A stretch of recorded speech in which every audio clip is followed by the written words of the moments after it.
मृत्यु केउ परिस्थिति भी मनीष को आदरी निए से कथा केही कहि परिबे नाही।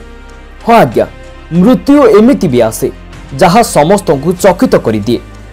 भकत विदुर साग भजा देई तोसाई पारिला मन, मु जेते दरब जाचिले काहेकि नछुओ हे भगवान। एही महाप्रभु जगन्नाथक भजन गाउ गाउ मंच उपरे टळी पड़िछंती अतिरिक्त जिल्लापाल।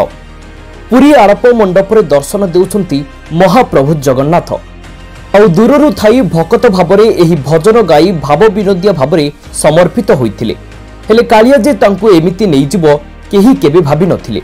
मंच भी सजा होइथिला, जमीथिला संगीतर आसर। पारला खेमुंडी वृंदावन निवास रे आयोजित नैश्य भोजी रे जोग देइथिले गजपति जिल्ला अतिरिक्त जिल्लापाल वीरेन्द्र दास। सेठारे से जगन्नाथ भजन गाउथिले। दर्शक माने भी मंत्रमुग्ध होई सुनुथिले।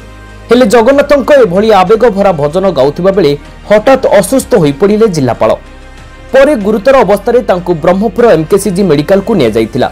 मात्र सेठारे डाक्तर अतिरिक्त जिल्लापाल को मृत घोषणा करथिले। वीरेन्द्रଙ୍କ अकाल वियोगरे शोक प्रकाश करिसंती मुख्यमंत्री मोहन चरण माझी।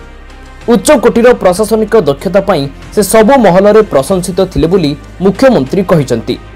ब्यूरो रिपोर्ट, दिनाक टीवी।